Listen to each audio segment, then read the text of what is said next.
I'm pleased once again to be speaking to music historian and author Peter Chexfield. Good afternoon, Peter. Good afternoon, Chris.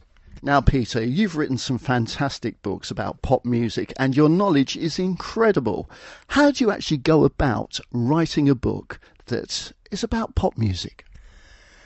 Part memory, part research, part on the internet, part old magazine cuttings, a bit of everything, but mostly inspiration and hard work.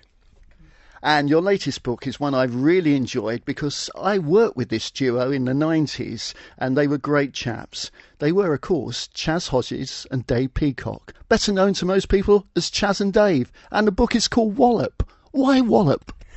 Just one of their songs. It was just a punchy title, really. Yeah, I mean, it just sums up their music in a way, or some of their music. They did a lot more subtle stuff, but yeah.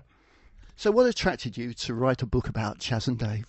Well, I was born in '63, so by the time they first started having their big hits, around about '79 was when I was leaving school and started having disposable income.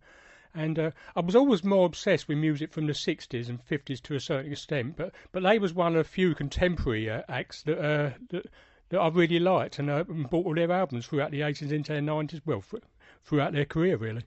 And how did Chas and Dave meet? It was the year I was born, actually, 1963. Chas at the time was already quite a successful pop star in a band called the Outlaws, who backed the late great Mike Berry, who passed away recently. He'd missed the last bus home, and he didn't have a car yet, and he was hitchhiking the 4 or 5 miles to get home, and an old school friend called Brian Juniper was passing by, picked him up, and also in the car with him was Dave Peacock, who was in a band with Brian at the time. And they just hit it off straight away. They had similar taste in music, similar sense of humour, and kept in touch. And it wasn't until around about 1970 they started recording together, but they become instant friends. And when did they get their first big break?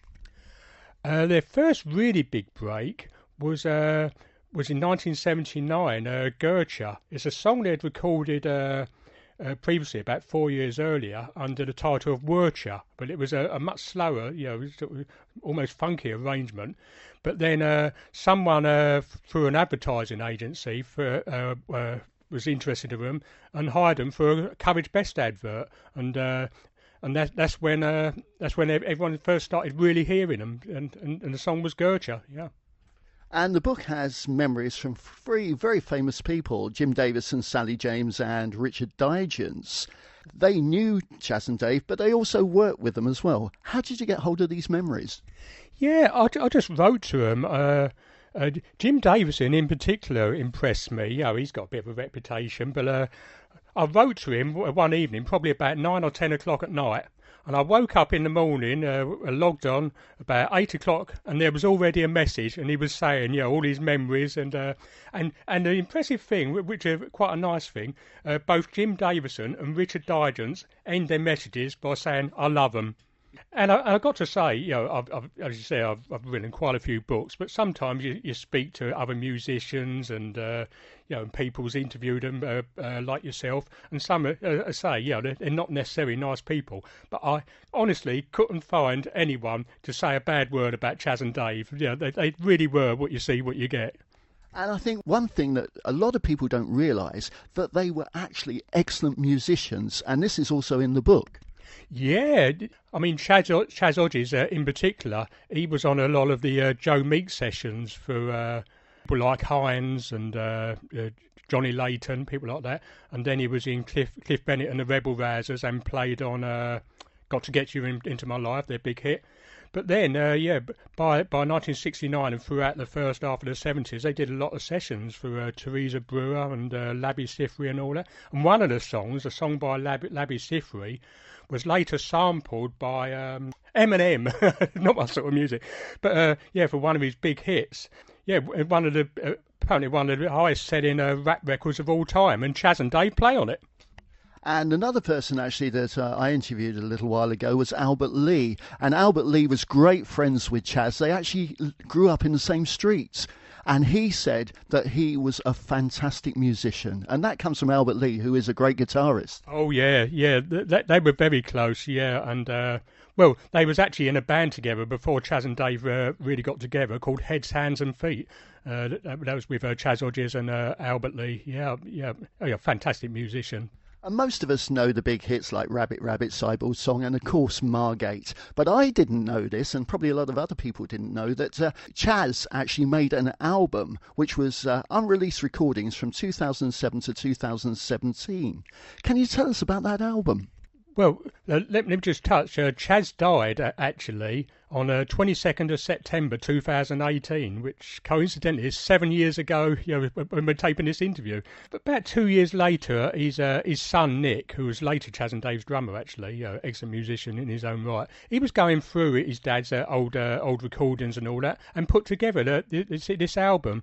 It's great, and some of them are very touching. Some are more funny. And he closes it actually with a version of the Beatles song, just with an acoustic guitar and a little bit of piano. I'm So Tired, the song from the White Album, and it's beautiful and it's very, very touching. Yeah, it's lovely. Peter, on the last page of your book, there's a photo of you and Chas. Where did you meet him? Funny enough, I saw Chas and Dave in concert at least a dozen times over the years, from the 80s right up until a couple of years before the end, really. But I only really bumped into them at other people's concerts. And the one in the book, and it's on the back of the book, that was backstage at the NEC Birmingham in 1992. We was both there to see Jerry Lee Lewis and Little Richard. But I also...